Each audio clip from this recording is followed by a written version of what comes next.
쿠팡이 발표한 개인정보 유출 피해 보상안을 두고 비판의 목소리가 커지고 있는 가운데 오늘 과기부 장관이 쿠팡의 유출 규모가 3,300만 건 이상이라고 밝혀서 쿠팡의 셀프 조사에 대한 진위 여부에 관심이 더욱 쏠리고 있습니다. 네, 이 밖에 뉴진스의 단일 위약금 소송 전망까지 주요 사건 사고 소식 이고은 변호사와 함께 짚어보겠습니다. 어서 오세요. 안녕하세요. 예, 안녕하십니까. 앞서 말씀드린 것처럼 쿠팡의 보상안에 대한 비판 목소리가 커지고 있는 상황에서 오늘 배경훈 과기부 장관이 쿠팡의 개인정보 유출 피해 규모가 3,300만 건 이상이라고 다시 한번 이제 힘주어서 말했습니다. 앞서 쿠팡의 셀프 조사와 발표하는 10배 이상 차이 나는 내용인데요. 이 내용부터 좀 짚어볼까요?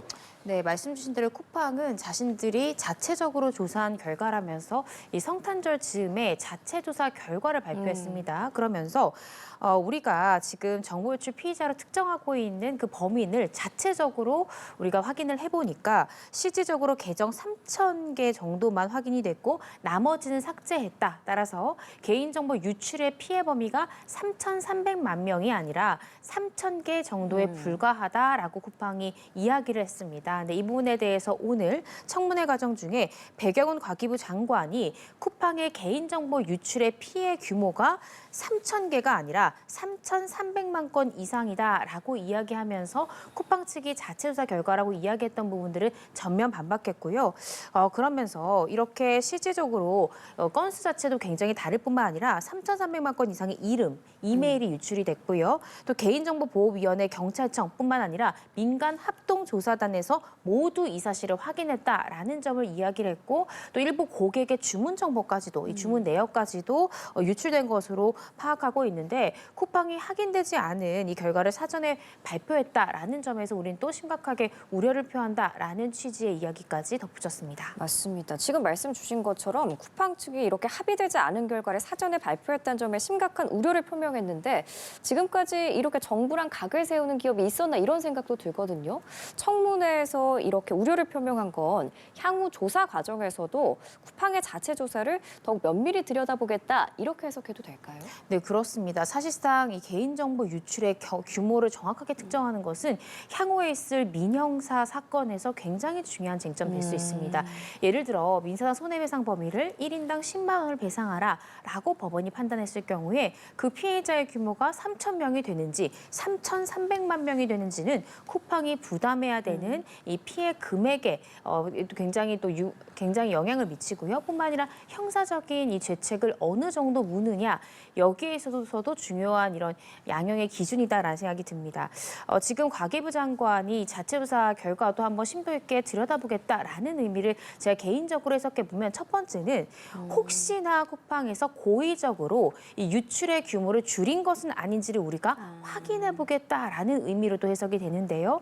이 3,300만 개에서 3,000개의 계정으로 축소했을 때는 과연 쿠팡에서 자체 조사 결과 어떠한 공식으로 이러한 지금 건수가 나왔는지를 들여다보겠다라는 의미로 읽히고요. 두 번째는 지금 쿠팡에서는 유출자로 특정되는 범인을 우리가 직접 만나서 또 자백하는 취지의 진술서까지 받았고 이러한 진술을 수사기관에 제출했다는 거 아닙니까? 그래서 이 과기부나 이 정부에서도 조사를 하면서 혹시나 그 유출자와 자백을 하는 취지의 진술서를 받으면서 피해 규모를 축소하는 것이 범인인 당신에게도 유리하고 회사에서도 유리하다라는 취지로 진술을 회유했을 가능성도 우리가 생각해 볼 수 있기 때문에 이렇게 3,000개를 특정하게 된 경위의 사실관계를 좀 명명백백 밝히겠다 이런 의미로 해석할 수 있을 것 같습니다. 그러니까요. 이게 지금 단순히 수치로만 봐도 10,000배 이상 차이가 나는 상황인 건데 눈여겨볼 점은 어제 서울경찰청장의 간담회에서도 쿠팡에 대한 우려가 제기가 됐습니다. 특히 쿠팡이 피의자의 노트북을 경찰에 제출을 하면서 자체 포렌식한 사실을 함구한 것으로 알려졌는데 미리 만약에 포렌식한 사실을 진술하지 않았다는 거. 이거 증거인멸 우려와 이어질 수 있는 부분 아니겠습니까? 그 부분에 대한 수사가 필요합니다. 예. 말씀 주신 대로 서울경찰청장도 조금 이례적이다라고 이야기하면서 지적했던 부분이 지난 21일에 쿠팡에서는 잠수부를 투입해서 입수한 노트북을 경찰에 전달을 했다는 겁니다. 전달하면서 입수 경위에 대한 참고인 조사가 일어났는데 그때 당시 입수 경위 관련하여서 우리가 먼저 자체 포렌식을 돌렸다라는 사실을 경찰에 함구했다라는 겁니다. 사실상 이 부분은 굉장히 중요할 수 있는데요. 물론 수사를 하다 보면 이 한 개의 저장 매체에 대해서 여러 번 포렌식을 돌리는 경우가 없는 것은 아닙니다. 네. 예를 들어서 중요한 이 PC 같은 경우 경찰 단계 때 포렌식을 했는데 어떠한 증거가 나오지 않았다. 이렇게 판명된 사건이 검찰로 송치될 때 검찰에서는 또 대검찰청에 디지털 포렌식 팀이 있고 또 다른 기계를 쓰기 때문에 혹시나 이 경찰에서 실패했던 포렌식이 검찰이 가지고 있는 이 포렌식 기계로는 복구되는 경우가 간혹 있거든요. 그래서 이 동일한 저장기기, 동일한 PC나 휴대전화에 대해서 여러 번 포렌식을 하는 경우는 있지만 문제는 포렌식을 반복하다 보면 정보가 유실될 수도 있고요. 또 그 과정 중에 임의로 삭제했을 가능성 등등이 있습니다. 따라서 만약에 자체 포렌식한 것이 당당했다면 경찰에 참고인 조사를 할 때 우리가 잠수부를 투입해서 획득을 했고 이후에 우리가 자체 포렌식을 한 다음에 주었다라고 이야기를 했을 텐데 이 부분을 함구한 부분에 대해서도 경찰청장은 좀 이례적이다라는 이야기를 했던 것이고요. 예. 아마 지금 현재 경찰에서도 포렌식을 하고 있습니다. 그래서 자체 포렌식 과정 중에 혹시나 고의적인 정보 누락 등이 있는지를 면밀히 살펴서 혹여나 그런 것이 있다면 증거인멸 내지는 위계에 의한 공무집행 방해 등으로 입건해서 수사할 가능성은 남아있지 않을까 싶습니다. 예. 다만 쿠팡 측은 피해자를 접촉하고 노트북을 회수하는 이 과정에 국정원이랑 공조했다라는 주장을 하고 있습니다. 근데 이제 경찰은 양쪽으로부터 사전 통보를 받은 사실이 없다는 입장인데 만약에 쿠팡 측이 정말로 국정원과 공조를 했다면 혐의가 좀 달라지는 건가요? 공조 그 자체로 혐의가 달라진다기보다는 네. 예를 들어서 국정원이 구체적으로 지시를 지금 해당 범인을 직접 찾아서 자백하는 진술을 받아와라. 그리고 지금 노트북이 어디 있는지 잠수부까지 넣어서라도 확보해라. 예. 그리고 자체 포렌식까지 돌려라. 라고 구체적으로 국정원 지시했다라고 하면 당연히 쿠팡 측에서는 위법성의 인식이 없기 때문에 뭐 증거인멸이라든지 뭐 기타 등등의 형사적 책임을 지지 않을 수 있습니다. 예. 그런데 상식적으로 생각해 보더라도 국정원이 수사기관이 아닌데 그런 구체적인 지시를 했을 가능성은 좀 낮지 않을까 싶고요. 실질적으로 지금 국정원에서도 사실상 정부의 협조 내진 지시가 있었다라는 등의 이 쿠팡의 발언은 사실관계와 좀 다르다라고 지금 선을 긋고 있거든요. 그래서 지금 이렇게 구체적인 지시를 내렸다라는 부분은 국정원도 인정하지 않는 부분이어서 이후에 아마 경찰도 혹시 증거인멸을 했을까 우려해서 수사가 본격화될 것 같습니다. 그러면서 국정원과 구체적으로 어떤 내용의 협의가 있었는지 어느 정도 자세한 지시사항이 있었는지 등등이 조금 더 사실관계가 규명되어야 되지 않을까 싶습니다. 경찰이 들여다볼 부분이 굉장히 많은 것 같은데 지금 이제 쿠팡 측에서 이미 제출한 피의자의 노트북과 쿠팡 본사를 이제 압수수색해서 확보한 자료를 분석 중에 있습니다. 자, 분석을 마치는 대로 피의자 조사를 추진할 계획이라고 밝혔는데 앞서 이제 피의자가 중국인으로 밝혀지지 않았겠습니까? 네. 소환 여부 등엔 좀 문제가 없겠습니까?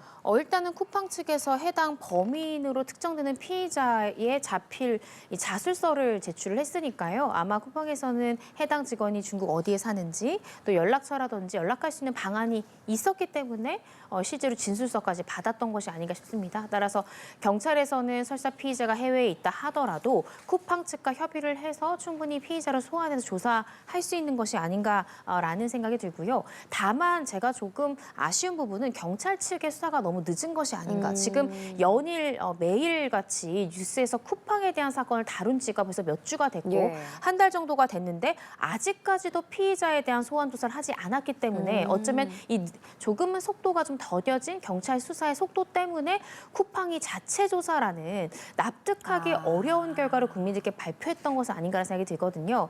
압수수색 결과를 분석하는 데 시간이 들겠지만 일단 피의자에 대해서 1차 조사를 하고 이후에 압수수색 결과를 토대로 해서 2차 조사를 충분히 할 수 있는 것이기 때문에 피의자에 대한 소환 조사 속도를 조금 더 빠르게 해야 되지 않을까라는 생각이 듭니다. 예, 이제 그 수사 상황이랑 별도로 어제 발표된 쿠팡의 보상안을 두고도 비판의 목소리가 커지고 있습니다. 소비자 단체에서는 아예 이거는 소비자를 우롱한 거다라면서 수락을 거부했거든요. 그럼 법적으로 개인정보가 유출된 피해자들이 쿠팡 측의 보상안을 거절할 어떤 권리가 있는 건가요? 네, 그렇습니다. 실질적으로 쿠팡의 지금 현재 대표도 이 보상안에 대해서 민영사와 관계없이 우리의 자체 보상안이다라는 입장을 분명히 했기 때문에 네. 쿠팡 측에서 뭐 이러한 보상안을 우리가 민사상 책임에 대신해서 하는 보상안이다 이렇게 밝히지도 않았거든요. 소비자로서는 당연히 쿠팡 측이 제시하는 보상안을 수용할 수도 있고 아니면 나는 이렇게 쿠폰으로 제시하는 그 심지어 쪼개기식의 쿠폰으로 제시하는 보상을 받아들이고 싶지 않다라고 생각하시면 충분히 거절할 수 있고요. 이후에 민사상의 책임으로 넘어갈 때도 혹여나 쿠팡에서는 자체 보상안을 했기 때문에 민사상 조정으로 좀 회부해달라고 요청할 수 있지만 대다수의 소비자들이 해당 보상안이 제시는 됐지만 실질적으로 내가 보상을 받지 않았다라고 한다면 조정에서도 별다른 이 자체 보상안 때문에 손해배상이 깎이는 등의 영향은 없을 것으로 보여집니다. 따라서 충분히 보상안 거부할 수 있는 권리가 있다고 생각이 들고요. 저는 쿠팡의 이번 보상안을 보고 조금 화가 났습니다. 왜냐하면 네. 저는 쿠팡과 쿠팡이츠는 알았지만 쿠팡 트래블이라는 그런 플랫폼이 있는 것 자체를 몰랐거든요. 대부분 그러실 거예요. 네, 맞습니다. 이용자 수도 아마 쿠팡과는 비교가 네. 되지 않게 현저히 적을 것 같은데 쿠팡 트래블에서 2만 원이란 보상권을 쓰려면 또 쿠팡 트래블에 회원 가입을 해야 됩니다. 그리고 트래블이라는 건 여행 상품권을 파는 것인데 2만 원짜리 여행 상품권 없잖아요. 이것은 2만 원짜리 쿠폰을 주고 더 큰 여행 상품을 사게 하는 미끼가 아닌가라고 소비자들이 생각할 수 있는 지점이기 네. 때문에 과연 이 부분에 대해서 소비자들을 얼마나 설득시킬 수 있을지 전 조금 회의감이 드는 것이 사실입니다. 그 부분이에요. 지금 주변에서도 어제 이제 보상안 보고 1인당 5만 원 하고 봤는데 네. 내가 쓸 수 있는 거 보니까 이거 뭐야.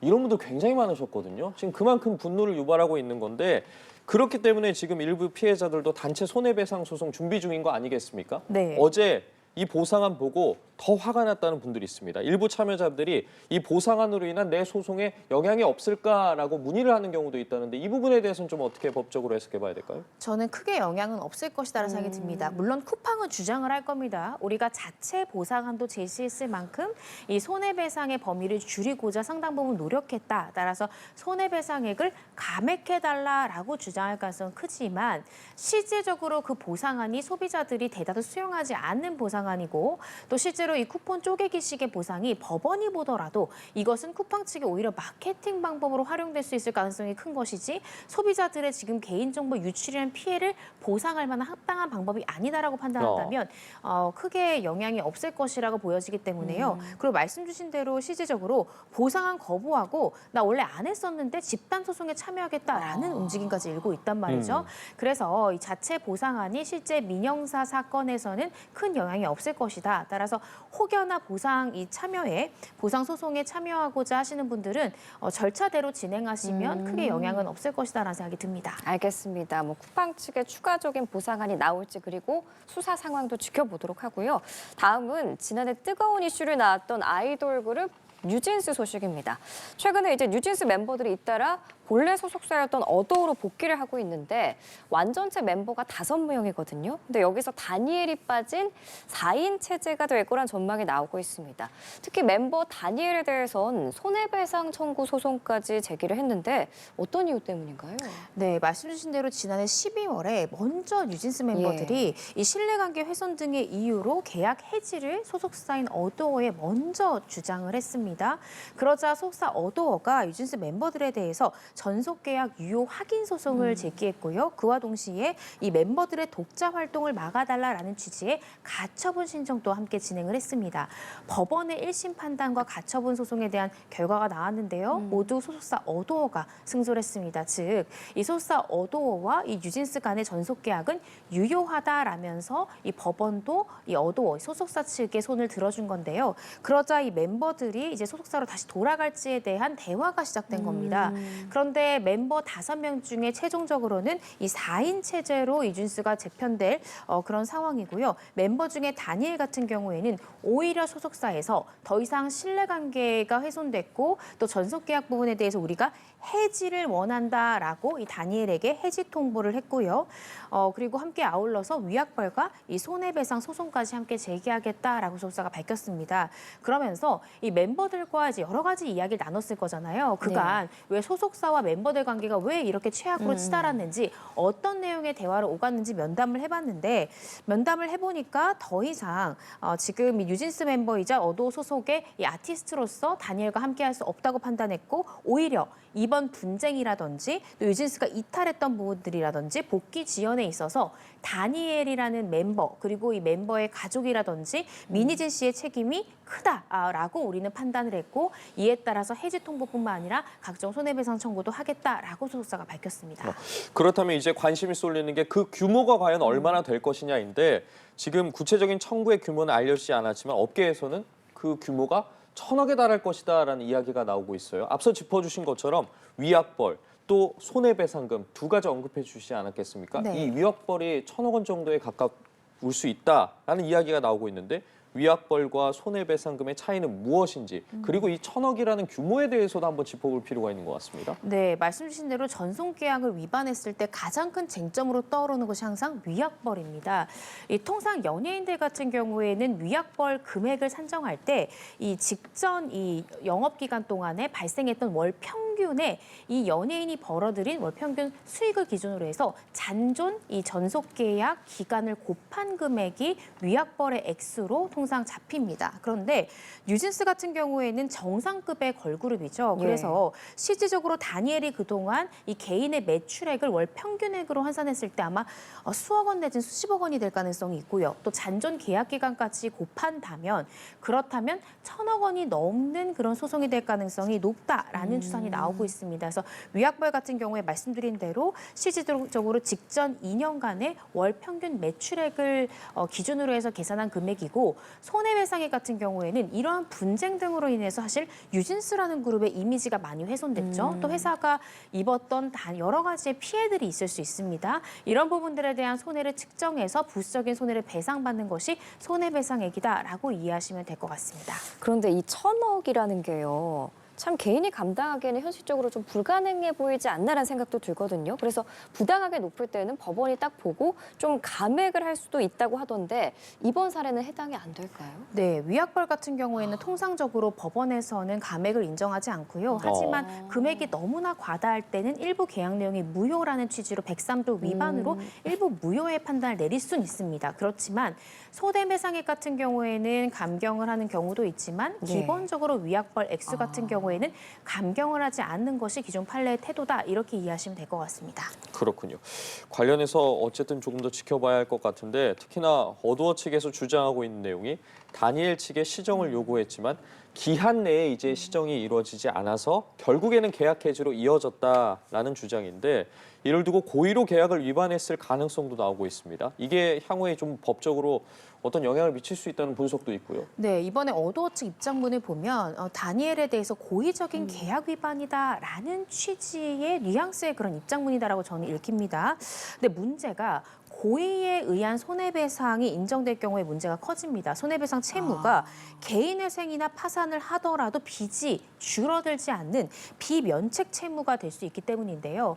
만약에 다니엘이라는 사람이 직장을 다닌다면 그래도 최소 생계비까지는 빼고 나머지 금액에 대해서 계속 정산해 나가는 형태로 빚을 갚는 형태가 될 테지만 연예인은 보통 일반 사업 소득자로 분류가 되기 때문에 정산을 받는 모든 금액이 위약벌에 대해서 비면책 채무로 잡혀서 사실상 당분간 아예 어떠한 정산 금액도 받지 못하는 상황에 빠질 수 있다는 거죠. 그래서 1,000억대가 넘는 위약벌 액수에다가 또 추가적인 손해배상액까지 얹히고 그리고 이것이 설사 개인회생이나 파산을 한다 하더라도 전혀 면책되지 않는 채무가 될 수 있기 때문에 사실 저는 다니엘이 만약에 고의적인 어떤 계약 위반 행위가 있었다면 이 부분을 변호사와 한번 심도 있게 한번 논의를 하고 행동했더라면 좋지 않았을까라는 생각이 들고 물론 이 부분에 대해서 다니엘은 법원에서 내가 이렇게 행동했던 것은 소속사가 먼저 계약 위반 사항이 있었기 때문이다라는 취지로 주장은 할 수 있지만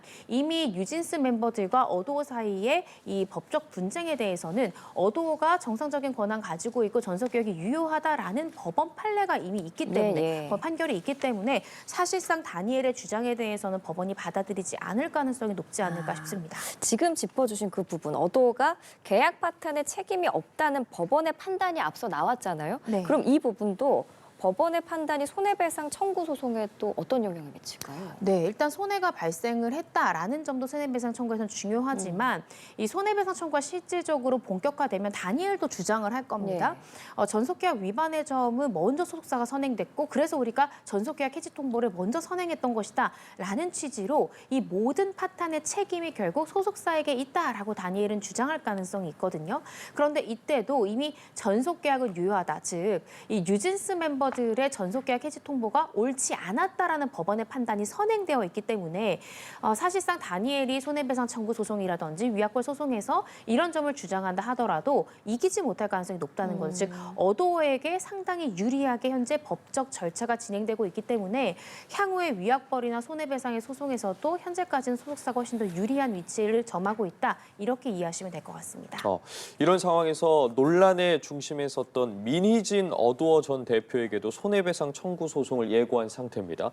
그렇게 되면 이제 민희진 전 대표에게도 이 다니엘 측에 청구한 규모만큼이나 손해배상 청구가 가능한 상황이라고 봐야겠습니까? 어떻게 좀 해석해 봐야겠습니까? 네, 그렇진 않을 것 같습니다. 일단 예. 위약벌이라는 것은 전속 계약을 맺은 계약 당사자 간에 발생하는 것이기 때문에 지금 다니엘 같은 경우에는 뉴진스라는 걸그룹의 멤버로서 전속 계약을 체결한 당사자이기 때문에 전속 계약 사항에 대해서 위반을 했고 이에 대한 위약벌이라는 책임을 지게 되는 겁니다. 그래서 이 위약벌의 지금 소송 규모가 아마 1,000억대가 넘을 것이다라는 보도가 나오고 있는 것이기 때문에 민희진 씨한테 곧바로 이 위약벌 책임을 묻기는 어려울 것이고요. 다만 손해배상 부분에 대해서 일부 책임이 청구될 가능성은 있지만 그 규모가 이 다니엘 정도에 이르긴 좀 어렵지 않을까 싶습니다. 그래서 구체적으로 소송이 제기되면 그 청구 금액 등은 좀 더 지켜봐야 될 것 같습니다. 알겠습니다. 이제 다음 주제로 넘어가도록 하겠습니다.